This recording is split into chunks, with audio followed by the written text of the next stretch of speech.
Hey folks, welcome to Bad GM's Campaign Build Along. I'm the Bad GM Wayne Davis, and this is the show where we build an entire campaign and we do it from scratch. This season our campaign is for the Fallout role-playing game, and for those who are new to the program, if you need a copy of the rules, head over to your local game shop or bookstore, or if those aren't an option, hit up the Modifius Entertainment website at modiphius.net to get yourself a copy. As is our custom, before we start this week's build, we need to recap what we built last week. We began with the group exceptionally annoyed at having been used by Tucker Malloy, and they decided to head back to Maplewood to seek a measure of revenge. As they were leaving to head that way, they met Mackenzie Cook, who showed them a badge indicating she belongs to the Missouri State Patrol. They had a decent-length conversation, during which she proposed that both sides exchange information. She provided the group with a couple of nuggets about some of the individuals they've been involved with lately and promised she'd look into a few of their other issues. She just asked that the group feed her information on the people and things they run into over the course of their investigations. They parted ways and the group continued on. Reaching the Malloy house, they discovered that in the time it took them to get back to Diamond Pass, speak with Victor, then return to Maplewood, Malloy had apparently cleaned out his home and removed his security from the premises. They searched the house anyway and found Riggins, the Mr. Handy that brought them to the house in the first place, splayed out on the basement floor. He was able to speak with them, but couldn't move or do anything else. Mid-conversation, Tucker Malloy's voice took over and began a countdown. Now, the group either managed to get out of the house before it imploded or got stuck inside as it did and took some damage. Either way, they ultimately found themselves rescued by Melanie Zombrowski and some of her people. She informed the group she'd been on her way to have her own discussion with Malloy, but since he was gone and the group was in trouble, she decided to help them out. She also suggested that the group might make themselves scarce since they'd been seen going into the house before the explosion and there might be those who have questions.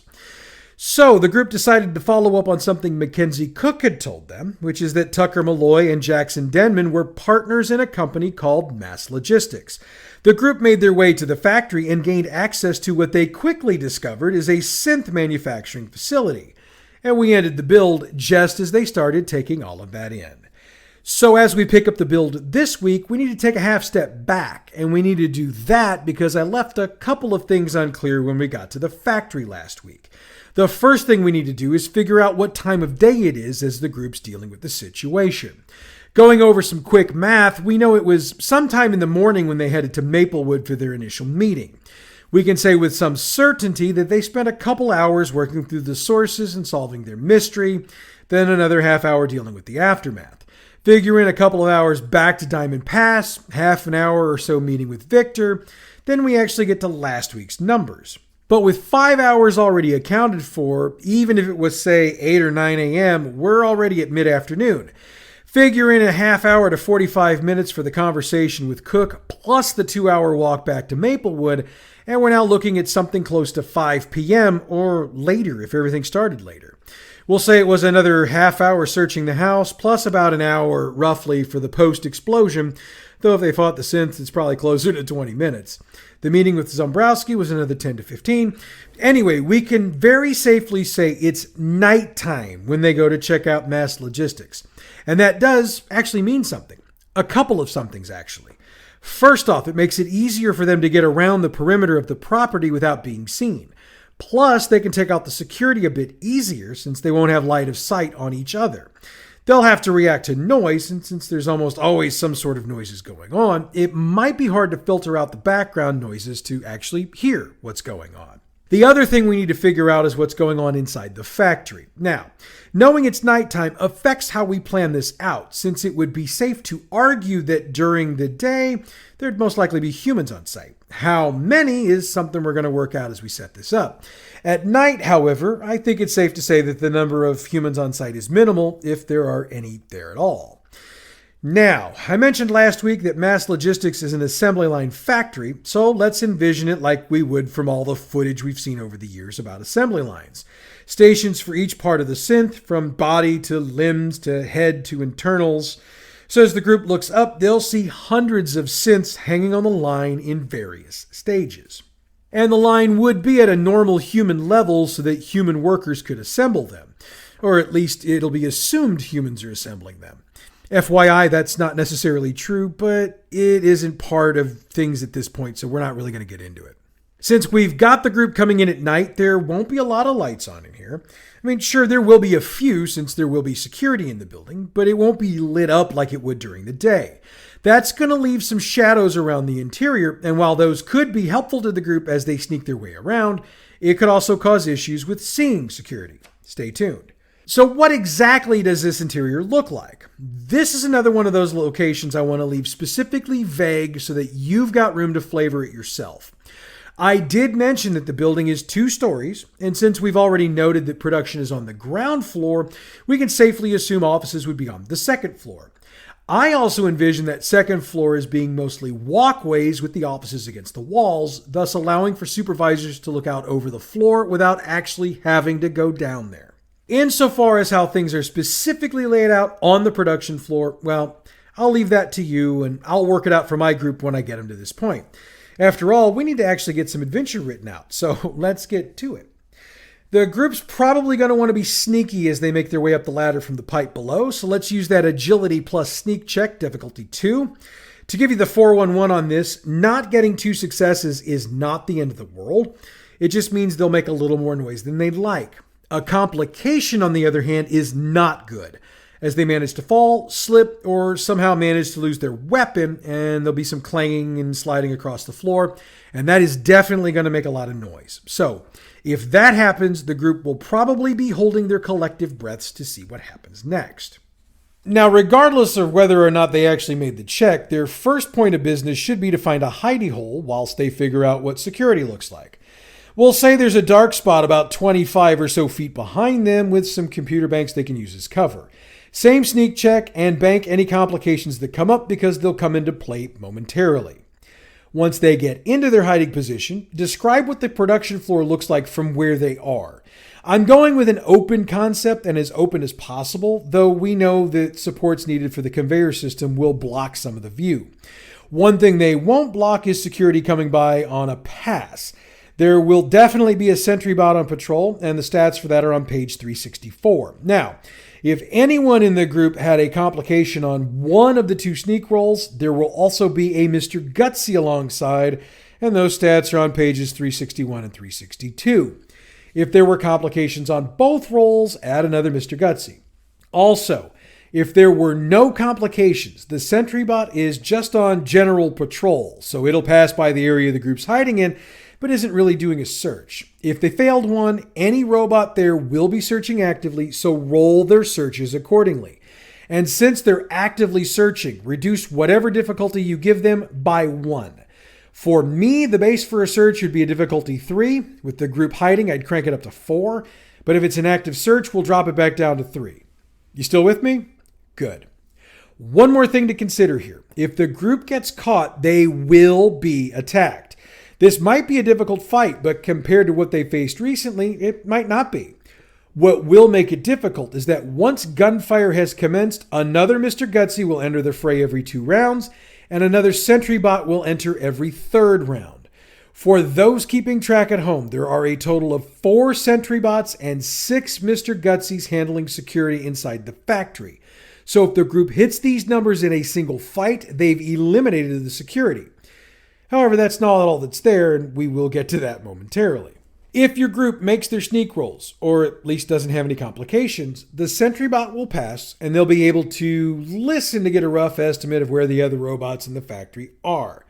One thing that we didn't really hit when we kicked off this episode is what exactly the group is looking for. I did that intentionally because, if we're being honest, the group could be looking for anything. I can think of a couple of things my group will be looking for, starting with any and all data they can find out about the company and who they're building all the synths for.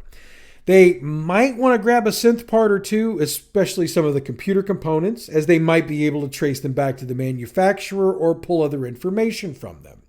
I'm sure there's at least 1 or 2 other things, but they're not coming to mind right now. I'm sure I'll get hit with them when I run this. The basic idea here is to let the group dictate where they're going inside the factory and what they're looking for. Ultimately, they can do pretty much whatever they want. The problem for them is that we're going to up the difficulty for the sneak checks as we go along, So the longer they're in the building, the harder it will be for them to continue sneaking. For example, if the group just wants to make their way to the second floor to search offices, they'll make a sneak check with a difficulty of 3. If they want to search for one synth part, then head to the office, it's a difficulty of 4. Another part increases it to 5, and any additional stops after that will increase the complication range by 1. So for example, if the group wants to get a synth head, a computer component, a circuit board, and then head to the office, there are 4 sneak checks involved at difficulty 3, 4, 5, and then 5 with a complication range of 19 to 20. Hopefully that makes sense. Getting caught on the production floor leads to the same situation they would have run into had they had complications on the initial sneak checks. But there's a flip side to this.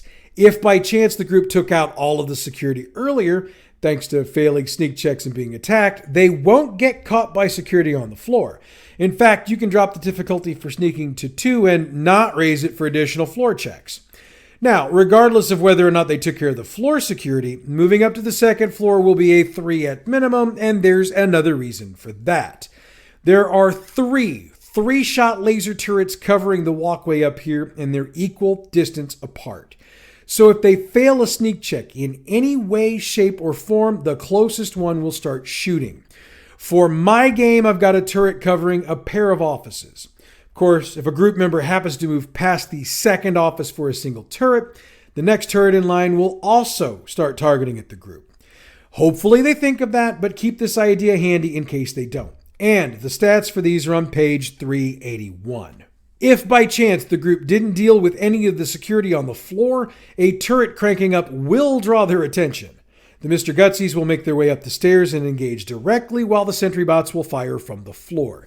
This encounter will be way more difficult since moving around will be a bit harder until or unless someone thinks to open an office door. If they do that, they can set up a bit of a bottleneck, though I'd note that each office has an oval window that can be shot out, so there's still a bit of danger for the group in this case. Regardless, once everything's been dealt with, they can start checking offices, and we'll go around the horn starting at the first one. It needs to be noted that there aren't any nameplates on these doors, so they'll have no idea whose office they're in until or unless they use a computer terminal. Sorry, this isn't quite like the video game. The first office is sparsely decorated with a few file cabinets in the room, a fake potted plant, and a simple metal desk. It's got a cheap alarm clock, a fan, and a computer sitting on it. There's no password protection on it, so getting into it is easy. No check required. It's the staff computer, and it has folders for the staff schedule, the factory handbook, and a set of reminders from the supervision staff. I'm not going to get into the details on these, as my group's probably not going to be overly interested in them. If you've got the kind of group that enjoys this sort of minutia, work it up. One thing that will be interesting is that there are only a dozen names on the staff schedule, so that should be a clue as to who is assembling the synths. Tell you what, since we haven't tossed the group a bone in a while, let's drop 25 caps into the desk drawer and an addictol chem on the desk itself.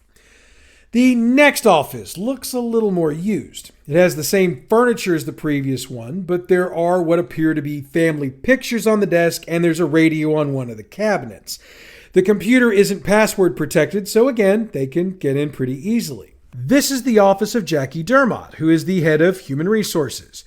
She's got the same 3 files that the employee computer had, plus 1 for incoming mail and another for notes on each of the employees. Again, not going to get into details here because what the group is going to find isn't really relevant to what they're looking for. Make the incoming emails your generic, how do I address this situation kind of emails. And if you've ever worked in or near human resources, you know what I'm talking about. There is nothing of value in this office, so let's move on. Office 3 will immediately stand out as different because the door is locked. Picking it is perception plus lockpick, difficulty 2. Once inside, they notice that this office is packed with electronics, including multiple computer stations. The environment in here is almost sterile, and I say almost because the smell of cigar smoke tells them it's anything but sterile. All of the computer terminals give the same information, so we're only going to do this once. This is the office of the lead technician, and the files in his computer link to that specific job. He's got program files for the head assembly synths, the leg assembly synths. You get the idea. He's also got files for the actual manufacturing of the synth body parts, which doesn't appear to take place on this site, though it doesn't say where they come from. These files are technical diagrams detailing what wires and circuits are placed where and what the optimal assembly protocols should be. Yeah, all right, it's obvious I'm not a tech guy. Use your knowledge of assembly if you've got it and clean this up for your group. I will say that the tech specs come from iRobotics, so if your group's had the initial run-in with them, they'll be familiar. If they haven't, this will be the first time they've heard the name. It's no big deal there either because we won't be using the same site for the next encounter with them. There will be enough copies of Tesla Science for each member of the group to have a copy, and you can roll on the chart on page 177 for random additions or just pick out the one you want to use. Office 4 is also locked, though this lock is a bit more complicated. Perception plus lockpick difficulty 3, and a complication means they've broken off a pick in the lock and will have to break the door down to get in or break the window and climb in. Either way, it's going to make noise, and if they didn't deal with the security on the floor, well, you know. This office is set up a lot like the first two were, though this one adds a couch under the window. There's a box of cigars on the desk along with an ashtray, and it's got a cigar stub in it along with some ash. This computer is password protected, so they'll need to hack their way in. Intelligence plus science, difficulty 2. This is the office of the project manager, and they've got the same files as the employee computer, along with the tech specs from the lead technician. He's also got a file for mail, so they'll probably want to check that one out. Most of the messages mean nothing, but there's one from Tucker Malloy they'll find interesting. It's dated 2 days ago and reads, "Make sure the security after hours is beefed up. Rumor has it Valen screwed up his job and alerted Victor's group to what's going on. And don't make the same mistakes your predecessor made or you'll have the same problem he did. Understood?" There's no reply to this, so the group won't know whether it was responded to or not. If they search the drawers, toss them another 20 caps for the effort. Door 5 is where things start getting interesting. It's a card swipe door, so the group is at a crossroads. Do they go off looking for a card to swipe, or do they take their chances at hacking it? It'll be an intelligence plus science, difficulty 4 to do so, and failure will set off the alarms. If they've dealt with all the security, they probably won't care about that, but it is going to cause them some issues in a bit. The window to this office is also double thick reinforced glass, so they're really going to have to work to break it. It'll take several minutes, but they will eventually be able to get enough of it broken out to get somebody in there, and that somebody can get the door open from the inside to let everyone in. Now, this office is even nicer than the last one, with a table in front of the couch that has a very nice drinking glass on it and a bottle of booze. There are multiple boxes of cigars in here, as well as a carton of cigarettes. That also means there are several ashtrays in here, including one on the desk. No personal pictures on the desk, but there is a loaded 10mm pistol with a full magazine, so that'll get the group thinking. This computer requires an intelligence plus science difficulty 4 to hack, and they'll be disappointed to find that all of the files have been uploaded and deleted. They do note that the computer belongs to the head of the facility, so maybe this is all normal? Probably not. The final office is a virtual fortress. No window on this one, and the card swipe requires intelligence plus science difficulty 5 to break. And this door cannot be kicked in. If they need to break it down, it's going to require explosives. They'll be surprised to note that the office only contains a desk with a computer, which seems strange considering the level of security on it. The computer also requires an intelligence plus science difficulty 5 to hack, and when they get in, they realize why there's so much security. This is the office of Tucker Malloy, or at least it's his computer terminal. It doesn't bother with a ton of files. It's strictly a mail computer, and the group picks up several that seem to fit their needs. I'll list them out, and feel free to reword them to better suit your playstyle. From 2 weeks ago, there's an outgoing message to Jackson Denman. "I don't understand why you keep toying with these fools. Victor's not somebody you mess with and hope to get away scot-free. He's eventually going to get a team that's worth its salt, and he'll sick 'em on us. I'm not worried about that so much. We just don't need the exposure." Denman responded the following day. "I am not, as you say, toying with them. Victor and his lot are nothing more than petty criminals with delusions of grandeur. That silly Markowski woman found out about Owens and has started sniffing around. If she decides to let Victor into her plans, they might just get lucky and get closer than I'm comfortable with. Deal with this before it gets worse. From 3 days ago, Malloy to one S. Owens. You need to change your tactics with Markowski. She's not listening to reason, so stop talking. Scope things out, come up with a plan, and execute said plan. I don't want to hear another word from you until it's done. Yesterday, Malloy sent a message to Denman. Owens messed up again and that group of victors was there. They're getting closer to figuring things out. Let Longsworth know we need to move the delivery date. And in the meantime, I'm going to see if I can't slow them down a little bit. Last up is a message that came in about an hour ago from Longsworth. You can delay your delivery, Tucker, but I expect an extra dozen for the trouble. Say what you want, but I know why you're doing this. I can assure you, sir, that you don't want to try to play me. That's it, but they do manage to get a couple things they can use moving forward. With their search done, they should be thinking about getting out of there. And if they didn't set off the alarm, they can head back to the sewer entrance and skedaddle on out of there. However, if they set off the alarm, they're going to be met by the next line of security in the form of an assaultron. There's only one, fortunately for the group, and the stats are on page 357. Once they've dealt with that, they can get away. Now, before we get to the next scene, we need to discuss what happens if the group decides to make entry during the day. They can use the same entrance, but it'll be a fight the entire time they're in there.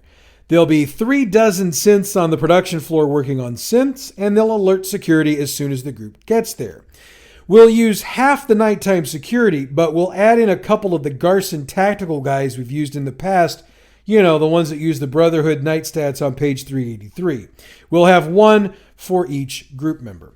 Additionally, there will be someone in each of the offices except Malloy's, and they'll each be armed with laser pistols, so be aware of that as well. Use the Institute Scientist stats on page 394 and 395 for that. They'll also have to work quickly, since if they're in there for longer than 3 or 4 minutes, and they probably will be, another batch of security officers, all Garson, will enter. And this time it'll be double the number of party members. Yes, we're making this tough, but if the group is silly enough to try this during the day, they have to expect a ton of resistance. Anyway, once they've gotten their information, we can safely assume they'll head back to the third base saloon to bring Victor up to speed. Along the way, and you can decide exactly how long along the way this is, they hear barking coming from their right side, which would be the south. When they turn to look, they see a rather familiar ink black dog heading their way. It's Caesar, and he immediately stops in the middle of the group and sits so that he can be petted. Mackenzie Cook strides in a moment or two afterwards. She notes that she was on her way to Diamond Pass and she'd picked up something she thought the group might be interested in. Now, we remember from last week's build that the deal with Cook is basically tit for tat, so the group needs to decide how much information from the last scene or two they want to share. They don't necessarily need to share it all, but Cook's going to know, or at least suspect, if they don't tell her everything. Once they've told her something usable, she'll tell them that one of her sources told her about some deal going down 2 nights from tonight. The source didn't say what was being sold or how much, but she found it interesting that Longsworth's name came up as the person receiving the product. The meat's set for the old St. Louis County Courthouse in Clayton, and she was given the impression that the security for this will be heavy. If the group asks her how much of this she believes, she'll let them know that this particular source has been right the majority of the time, and even when all the information given hasn't been solid, enough of it has been to make things not a complete loss. She apologizes for not being able to offer them anything more than that, but she does promise to look deeper into whatever they've told her. She gives her goodbyes, and she and Caesar head off to the north. Upon arrival at the third base saloon, Victor informs them that he's got a bit of information for them concerning their run-in with the synths outside the brewery. Not sure what order the information exchange is going to go in, but I'll give Victor's first, then his reaction to the group.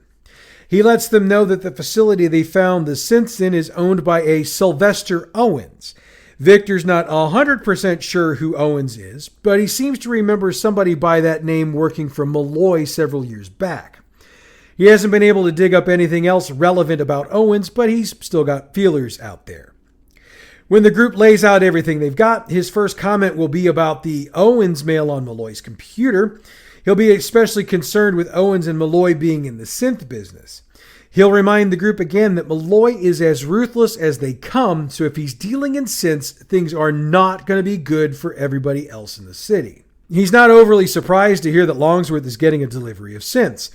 They all already knew he was using them, or at least suspected it, so having it confirmed doesn't really change much. The fact that he's apparently buying them from Malloy, on the other hand, does change the game just a bit. What he's uncertain about is whether or not Longsworth's involved in more business with Malloy, or if this is his way of beefing up his army independent of him. He strongly suggests the group make that particular meeting, and since it'll take him a lot of time to get there, he'll give them the location of a safe house in Clayton they can use. Belongs to an associate of his, but he'll get word to him to expect the group within the next 24 hours. And he tells them they should get there early so they can do good recon on the building in order to best decide how they want to handle things. He'll also offer up a couple of toys for the group to use, should they ask about them. I'll leave it to you to decide what those toys are. Could be a minigun, could be a flamer, could be whatever you want. Victor's not overly concerned about the other messages, though he does say he'll try to figure out who's building the parts Malloy's using to build the synths. His hope is if they can sweat someone down there, they might get some actionable information. He's got nothing else for them at this time, so they're free to head home or to wherever they hang out to relax. And that's where we're going to end today's build. Next week, we'll pick up with sending the group to Clayton and checking out the big exchange. In the meanwhile, check out our other podcast, Role Playing History. This week, we begin our look at the best modules, published adventures of all time, according to our listeners. There's a lot of old school D&D adventures on the list, so if you're an OG D&D player, this is a must listen. Role Playing History is available wherever you get your podcasts or on our website, badgmproductions.net. All Fallout role-playing game materials utilized on this show are the trademarked and copyrighted properties of Modifius Entertainment through their license with Bethesda Games and are utilized on this show for entertainment purposes only. If you're interested in checking out this game or any of the other fine products they produce, check out their website, modipius.net. The music we use on this show comes from Pixabay.com. Check them out for all your license-free, royalty-free music needs. Bad GM's Campaign Build-Along is a production of Bad GM Productions. Check us out on Facebook at facebook.com/gaming/BadGMProd, on Twitter at BadGMP, YouTube and Tumblr, Bad GM Productions. You can email us, badgmproductions@gmail.com, and online the website is badgmproductions.net. Next week, we head to the big exchange in Clayton, and maybe, just maybe, our group will finally start getting more answers than questions. Oh, and I almost forgot to mention, I've got a special episode that's going to drop tomorrow because I finally figured out how I'm going to get my group back on track with what we've been writing. So, we've got a new episode next week. We've got a new special episode tomorrow. That'll be Saturday if you're listening to this on Friday drop day. So make sure you tune in and catch them. But that's tomorrow and next week. Until then, I'm the Bad GM Wayne Davis, and I'll see you at the game table.